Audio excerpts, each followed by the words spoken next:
고난 가운데에도 함께 하시는 하나님의 손길을 체험하시기를 축복합니다. 오늘 함께 보실 하나님의 말씀은 욥기 7장 20절에서 21절 말씀입니다. 사람을 감찰하시는 이여, 내가 범죄하였던들 주께 무슨 해가 되오리이까? 어찌하여 나를 당신의 관역으로 삼으셔서 내게 무거운 짐이 되게 하셨나이까? 주께서 어찌하여 내 허물을 사하여 주지 아니하시며 내 죄악을 제거하여 버리지 아니하시나이까? 내가 이제 흙에 누우리니 주께서 나를 애써 찾으실지라도 내가 남아있지 아니하리이다. 할렐루야.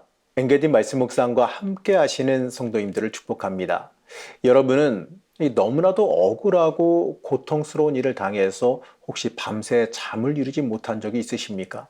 지금 말씀에 나오는 욥이 그렇습니다. 자신이 그렇게 억울하게 어려움을 당하고 있는데 이 친구들이 위로한답시고 와서는 오히려 자신을 억울하게 죄인으로 몰아붙이고 있으니까 그 현실이 너무나도 괴롭고 고통스러웠습니다. 오늘은요 6장과 7장을 한꺼번에 묶어서 살펴보려 합니다. 이 두 장이 이 엘리바스에 대한 욥의 응답을 한꺼번에 담고 있기 때문에 그렇습니다. 이 조금 더 정확하게 말하면요, 이 엘리바스를 비롯한 친구들을 향해서 또는 청중들을 향해서 그리고 하나님을 향한 욥의 대답이 들어 있습니다. 이 엘리바스의 말이 이론적으로는 다 옳은 말이긴 합니다. 하지만 이 욥이 겪고 있는 이 상황에는 맞지 않는 말이에요. 이제 욥은요 6장과 7장을 통해서 이 친구들과 하나님을 향해 이 가슴 가득 찬 슬픔과 억울함을 절절히 토로하고 있습니다. 먼저 6장 말씀은 먼저 친구들을 향해 이 자신의 결백과 억울함을 토로하고 있습니다. 이 전능하신 하나님께서 욥을 관역으로 삼고 이 독가사를 마구 쏘셔서 자신의 영혼이 그 독을 빨고 있다라고 단식하고 있어요. 그리고 음식만 생각해도 구역질이 나서 못 먹겠다 이렇게 말합니다. 사람이요, 이 극심한 고통과 고난에 처하면 먼저 입맛부터 떨어지기 마련 아니겠습니까? 욥의 처지를 생각할 때에 그의 모습을 충분히 상상할 수가 있습니다. 그리고 6장 8절에서 13절에 걸쳐서 차라리 죽었으면 좋겠다라고 부르짖지요. 욥기 6장 9절 말씀을 한번 같이 보시겠습니다. 현대인의 성경으로 읽어드리겠습니다. 하나님이 내 생명을 끊어 나를 기꺼이 죽여주셨으면 좋으련만. 하나님께서 자신을 부수시고 손을 들어 자신을 깨뜨리시면 그것이 오히려 위로가 될 것이고 이 고통 속에서도 그것이 기쁨이 될 것이라고 도로합니다. 얼마나, 여러분 한번 생각해 보십시오. 얼마나 그에게 고난이 극심했으면 이러한 말까지 할까요? 또한 6장 14절에서 이 30절 말씀을 보게 되면 이 친구들에 대한 욥의 서운한 마음이 아주 잘 드러나 있습니다. 가장 연장자이고 이 친구들 중에서 어찌 보게 되면 이 지도자급에 있는 엘리바스가 조금도 위로가 되지 않고 오히려 욥을 신문하고 정죄하려고 하는 그러한 충고를 하고 있습니다. 욥은 이러한 말을 듣고서요 이 자신의 결백을 내세우면서 외치고 있습니다. 이러한 이 절망스러운 상황에 가장 필요한 것은 친구들인데 이 친구라는 사람들이 도무지 믿을 수가 없는 거예요. 이 15절 이하는요 이 믿지 못할 친구들을 마치 개울의 물살로 비유해서 말합니다. 6장 15절 말씀입니다. 내 형제들은 개울과 같이 변덕스럽고 그들은 개울의 물살같이 지나가노라.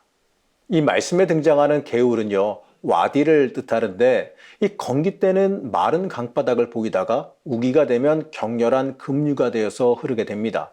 이렇게 이 물이 불어날 때는요 하나의 강줄기를 형성하고 외관상 그냥 보기에는 이 강물 줄기가 지속적으로 흐를 것처럼 보여요. 마치 농사에 필요한 물을 지속적으로 공급해 줄 것처럼 보입니다. 그러나 이 물줄기는요, 이 농경지에 물을 충분히 공급하지도 못하고 비가 멎으면 급격하게 사라져 버린다고 합니다. 이 와디는요, 대부분 농사에 물이 필요한 시기에 생기지 않기 때문에 그렇습니다. 농번기인 4월에서 10월에는요, 이 말라 있다가 건기라서 말라 있다가 11월에서 3월에는 우기가 되기 때문에 그때 등장한다 그래요. 이 말은요, 이 마치 와디가 물을 절실히 필요로 할 때에 그때는 농부에게 전혀 도움을 주지 못하고 있듯이 욥의 친구들도요. 욥이 재난을 당해서 도움의 손길이 필요할 때 그때에 아무런 도움도 되지 못한다는 것을 뜻합니다. 욥은 21절에서 친구들에 대해서 이렇게 다시 한번 말합니다. 이와 같이 너희도 나에게 그런 시내와 같은 자들이다. 너희가 두려운 일을 보고 겁이 나서 나를 멀리하는구나. 욥의 친구들이 이러한 변덕스럽고 믿지 못할 계율물과 조금도 다를 바가 없다라고 말합니다. 욥은 이 친구들에게 이 진정한 위로를 기대했어요. 하지만 오히려 그 욥을 그들이 신문하고 정죄하고 있습니다. 도무지 믿지 못할 사람들이라는 거예요. 여러분, 우리가 이 어려운 일을 만나면요, 이 믿을 만한 사람에게 기대고 싶어지는 게 이 사람의 심리입니다. 하지만 결국에는요, 믿을 사람 하나 없다라는 것을 경험 삼아 깨닫게 돼요. 여러분, 이게 진리입니다. 어려운 가운데의 세상 속에서 우리가 바라볼 거요, 어려운 가운데 우리가 세상 속에서 의지할 거요, 이런 건 없어요. 그렇기 때문에 욥은 서운한 마음을 퍼붓고 있습니다. 내가 너희더러 이거 내놓아라 저거 내놓아라 한 적이 있느냐? 내가 너희들 돈을 들여서 내 목숨을 살려달라고 말한 적이 있느냐? 이렇게 내가 너희들에게 요구한 것이 하나도 없다. 욥은 이렇게 말합니다. 그러면서 7장에는요, 하나님을 향한 자신의 아픔을 토로하고 있습니다. 적어도요, 욥이 생각하기에는 자신은 이런 징계를, 이 엄청난 벌을 받을 만한 아무런 잘못도 없다고 생각했어요. 그렇기 때문에 무고하게 엄청난 고난을 당하고 있다고 생각했습니다. 그러니까 왜 이런 고통을 나에게 주시는가 이러면서 항의를 하고 있는 겁니다. 7장 11절 말씀을 보게 되면 욥은 더 이상 입을 다물고 있을 수 없다 이렇게 말하고 있어요. 그러므로 내가 침묵을 지키지 않고 내 괴로움을 말하며 내 영혼의 슬픔을 털어 놓아야겠습니다. 사실 참는 것도 한계가 있습니다. 이 참는 것도 한계가 있지. 이 분하고 억울해서 이 자신의 불평과 불만을 다 주님 앞에 토해내겠다라는 겁니다. 그러면서요, 차라리 죽는 게 더 낫겠다라고 하소연하고 있어요. 이 장면에서 이 엘리야가 이 로뎀나무 아래에서 차라리 죽었으면 좋겠다라고 하나님께 절규하는 모습이 떠오릅니다. 열왕기상 19장 4절 말씀을 한번 보시겠습니다. 하루 종일 혼자 광야로 들어가 쌀이나무 아래에 앉아서 죽기를 바라며 이제 더 바랄 것이 없습니다. 내 생명을 걷어가소서. 내가 내 조상들보다 나은 것이 아무것도 없습니다 하였다. 어떻습니까? 욥의 지금 모습과 비슷하지 않나요? 욥은 이제 7장 20절에서 21절에 걸쳐서 이렇게 항변합니다. 사람을 살피시는 주여, 내가 범죄하였다고 해도 그것이 주께 무슨 해가 됩니까? 어째서 나를 관역으로 삼으셨습니까? 내가 그처럼 주께 부담이 됩니까? 어째서 주는 내 허물을 용서하지 않으시고 내 죄를 씻어주시지 않으십니까? 나는 곧 죽어 흙에 눕게 될 것입니다. 그때 주께서 나를 찾아도 내가 이미 사라지고 없을 것입니다. 욥은 이 죄를 지었을지라도 하나님께서 용서해 주시면 될 텐데 왜 이렇게 관역으로 삼으셔서 자신에게 화살을 쏘아대시냐는 그 절규로 엘리바스의 첫 번째 발언에 대해서 대답을 마치고 있습니다. 사랑하는 성도 여러분, 우리는요, 오늘의 말씀에서 두 가지를 생각해 볼 수 있습니다. 먼저 이 어려움에 처한 사람을 우리가 어떻게 대해야 되고 그들을 어떻게 도와야 하느냐입니다. 엘리바스와 세 친구들은 이 욥에게 마치 선생님인 양 욥의 고난을 해석하고 신문하는 형태의 우정을 보였습니다. 이러한 방식은요, 이 극심한 고통 속에 있는 사람에겐 절대로 위로가 될 수가 없습니다. 그리고 이 방법은 하나님의 방법도 아닙니다.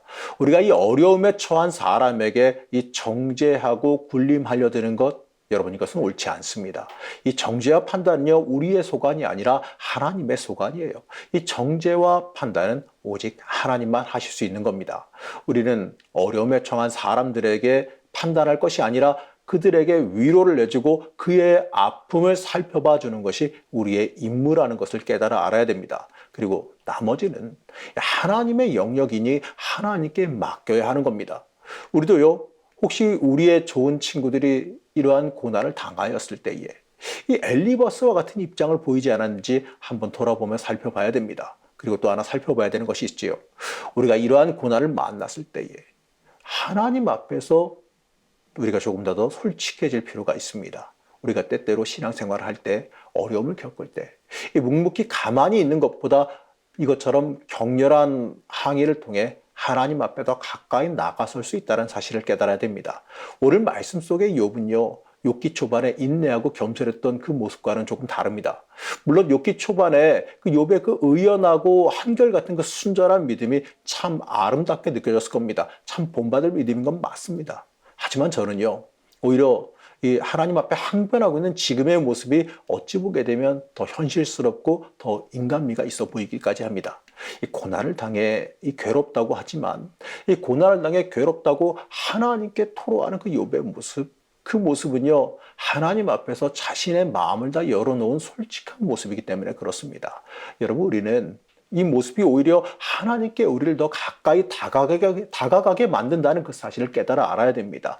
여러분, 사람은 속일 수 있을지 몰라도 하나님은 속일 수가 없어요. 그렇기 때문에 어떠한 일을 당할지라도 우리의 속마음을 하나님 앞에 솔직하게 내어놓을 때에 우리는 더 성숙한 믿음으로 발전하게 되어 있습니다. 그리고 그 고난을 당했을 때에 그것을 해결할 수 있는 것은요, 믿을 만한 친구도 아니고 세상적인 도움도 아니에요.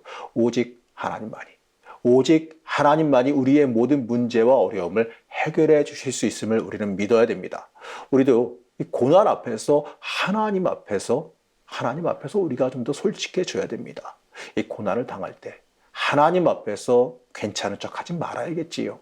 고난이 오고 아플 때에, 이 괴로울 때에 하나님께 괴롭다고 아프다고 힘들다고 솔직하게 고백할 수 있어야 됩니다. 여러분, 그래야 우리에게 해결이 다가옵니다. 그래야 우리에게 빛이 보이게 되어 있습니다. 하나님 앞에서 여러분들 솔직하게 고백하시기 바랍니다. 하나님 앞에 내 마음을 내어놓는 이러한 고백은요, 절대로 불평불만이 아니에요. 그것은 하나님의 응답과 축복을 욕심으로 넘치게 받고 싶을 때나 나오는 일이고, 이러한 이 고난 중에 하나님 앞에 나와서 아픔을 토로하는 것은요, 여러분 절대로 불평불만이 아닙니다. 이 고난 중에 하나님 앞에 나오는 것, 이 아픔 중에 하나님 앞에 나오는 것, 여러분 그 자체가 쉽지가 않습니다. 엄청난 문제 앞에서도 하나님이 해결책으로 보였기 때문에 하나님 앞에 나온 거 아니겠습니까? 그러할 때에 하나님 앞으로 고난과 문제를 끌고 나올 때에 그 문제가 해결되어짐을 우리는 믿어야 됩니다. 우리는 위로를 얻어도 하나님 품 안에서 얻어야 되고, 이 투정도 하나님 품 안에서 해야 됩니다. 하나님 안에서 우리가 모든 것을 내려놓을 때에 이 고난의 문제도 아픔의 문제도 해결된다는 그 사실을 잊지 말아야 됩니다. 욥은 누구보다 큰 고난을 당했습니다. 욥이 지금 느끼고 있는 그 고난은 우리가 당하고 있는 이 고난에 비교할 수 없을 정도로 극심한 고난입니다. 그러한 중에도 욥은 하나님의 앞을 떠나지 않았습니다. 죽을 정도로 힘들다고 차라리 죽는 것이 더 좋을 뻔했다고 말할 정도로 과격하지만, 그래도 하나님 앞에 나와서 하나님 앞에 자신의 마음을 토로하는 이 모습을 우리는 주목해 봐야 됩니다. 사랑하는 성도 여러분 고난 중에 소망을 어디에 두고 계십니까? 고난 중에 절망에 빠져들지 마시기를 바랍니다. 이 고난 중에 그 아픔을 하나님 앞에 토해 놓으시기 바랍니다. 하나님 앞에 나와서 하나님 앞에 내 인생을 내어 맡기시기 바랍니다. 고난 중에 우리는 하나님 앞에 나를 내려놓고 맡겨야 됩니다. 그리고 고난 중에 하나님 앞에 철저히 매달릴 수 있어야 됩니다. 그럴 때에 이 문제의 해결도 여러분들에게 주어질 것이고 소망도 함께 임할 것입니다. 오늘 하루 삶을 살아가면서 하나님 앞에 내 속에 있는 그 모든 것을 솔직히 내어놓는 하루가 되시기를 시간 간절히 축복합니다. 하나님 앞에 마음을 내려놓는 하루가, 이 복된 하루가 여러분들 삶이 되시기를 시간 간절히 축복합니다. 우리를 잊지 않으시고 이 고난 중에도 함께 하시는 하나님, 우리가 삶을 살아가면서 여러 가지 고난을 만납니다. 어떨 때에는 너무 견디기 힘들어 차라리 죽었으면 좋겠다는 그 욥의 심정이 너무나도 와닿기도 합니다. 하나님, 이럴 때에 우리가 소망을 잃지 않게 하여 주옵시고 하나님 앞으로 나와 하나님 앞에 우리의 마음을 토해놓을 수 있게 허락하여 주시옵소서.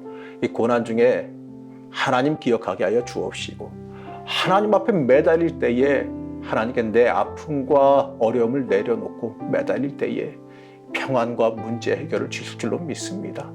오늘 하루의 삶이 하나님 앞에 나를 다 내어 맡기는 삶이 되기를 소망합니다.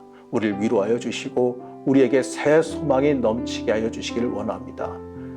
우리를 붙잡아 주시고 평강 안에 거하게 하시길 원하오며 예수님의 이름으로 간절히 기도드렸습니다. 아멘.